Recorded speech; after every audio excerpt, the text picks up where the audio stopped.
The Indians present themselves in the polity of nations as world's biggest democracy, a country which promises civic democratic right to its citizens. Contrary to these claims, when we cast an eye on Indian society, it emerges as a society divided into two main blocks. On one side, there is a segment comprises of rulers, industrialists, and big landlords. They are the real rulers of India. The owners of all resources exercise complete authority in every field whatsoever. They are caught by the illusion that India stands next to America and China and has a decisive say in international affairs. On the other side, we meet with hundreds and thousands of Indians hunger-stricken, frail, devoid of all means and wretched in the real sense. They are tantalizing with water, food and shelter. They neither have schools nor hospitals. They could only provide rags to wrap up and faced discrimination in every field of life. Governments have failed to support them up. No one pays heed to their screams. They are crying but in vain. Dearness, unemployment and lawlessness greet them.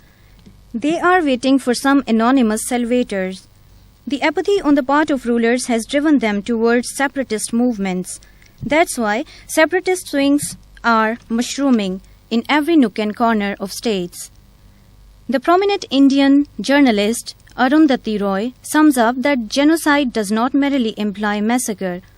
It genuinely means grabbing the resources of millions by few, and this is what India is facing. Now you have a generation of young urban Indian who's as incomprehending of that other India as any Westerner. They've lost the language to be able to communicate with each other. They've become a different species. I can be accused of exaggerating or going overboard and so on. But what I like to say is that genocide is not the only genocide that happened is not when you move people into concentration camps and gas them. Most of the genocide in this world is about cutting people off from their resources and letting them get thirsty or get hungry and slowly annihilate themselves. And that is happening in India. Putting deaf ear on issues by the rulers has resulted that graph of poverty is constantly leaping and problems are lying unresolved. Indian economy is primarily agriculture based, but due to anti-agri policies the farmers are thrown nowhere but to commit suicides. An analyst of Institute of Conflict Management, Ajay Sahni, keeps electoral system responsible for the state of affairs. You see, we are a tremendously imperfect democracy. The only thing we have to our credit is the fact that we are able to hold credible elections on a regular basis. But are those elections actually resulting in honest representation? Do the people really have a choice of decent leaders? I think the answers are very easy to get.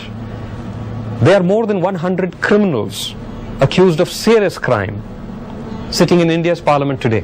The majority of Indian people are being operated by mere promises which never comes true. That's why they don't see the state as beneficiary.